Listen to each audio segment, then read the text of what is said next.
The Lord looks down from heaven on the sons of men to see if there are any who understand, any who seek God. All have turned aside, they have together become corrupt. There is no one who does good. Not even one. Psalm chapter 14 verses 2-3.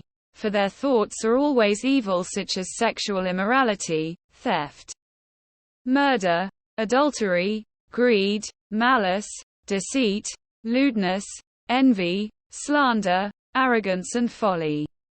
Mark chapter 7 verse 21-22. Luke asked, "Lord, why is it that you are always criticizing the Jewish authorities? Don't you know that they have been put there by God? All the temple priests are from the Levi tribe. Moreover, they are all Jews, and we, your 12 disciples, are also Jews. Are you saying that only we Jews are bad and stiff-necked? What about the non-Jews? Are they so good and holy before you?" Simon Peter said, "Of course the non-Jews are no better off than us. You wouldn't have called them dogs and swine if they are better than us, right, Lord?" Matthew chapter 15 verses 21-28. The faith of the Canaanite woman. Leaving that place, Jesus withdrew to the region of Tyre and Sidon. A Canaanite woman from that vicinity came to him, crying out, "Lord, Son of David, have mercy on me. My daughter is suffering terribly from demon possession." Jesus did not answer a word. So his disciples came to him and urged him, "Send her away, for she keeps crying out after us." He answered, "I was sent only to the lost sheep of Israel." The woman came and knelt before him. "Lord, help me," she said. He replied, "It is not right to take the children's bread and toss it to the dogs." "Yes, Lord," she said, "but even the dogs eat the crumbs that fall from their master's table." Then Jesus answered, "Woman, you have great faith. Your request is granted." And her daughter was healed from that very hour.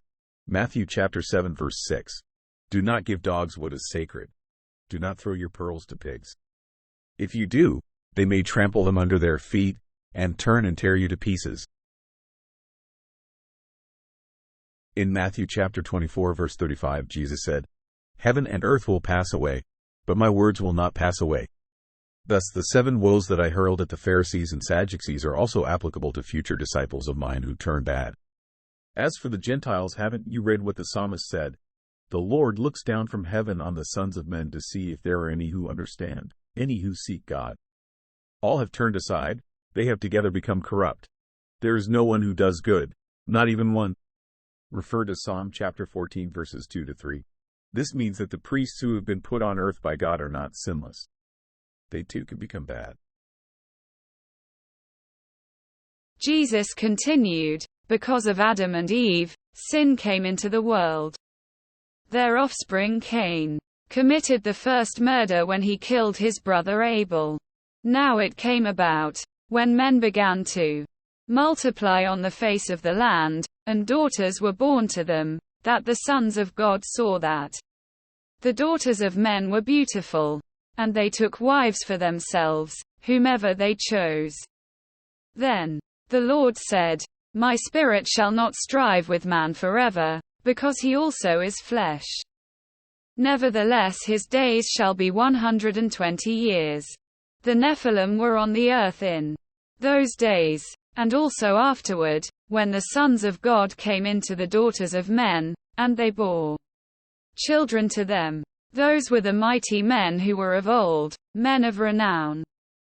Then the Lord saw that the wickedness of man was great on the earth, and that every intent of the thoughts of his heart was only evil continually. The Lord was sorry that he had made man on the earth, and he was grieved in his heart. The Lord said, I will blot out man whom I have created from the face of the land, from man to animals to creeping things and to birds of the sky. For I am sorry that I have made them. But Noah found favor in the eyes of the Lord. Mankind became so corrupted until God could no longer restrain his anger that he sent a big world flood to destroy all of mankind and creatures during the time of Noah. After the flood, God established the covenant of the rainbow with Noah and all flesh, that never again will he send a flood to destroy all of mankind and creatures. From the Tower of Babel, the descendants of Adam and Eve spread over the whole world, and with it sin too spread. The sin of mankind became so great during the time of Lot that God rained brimstone and fire from heaven onto Sodom and Gomorrah. But after the flood and the destruction of Sodom and Gomorrah, the sons of God continued to sin with the daughters of men again and again, right up to the time of Israel's exodus from Egypt. The earth is a dumping ground for fallen angels, and as you can now see, angels too, like mankind, can also sin.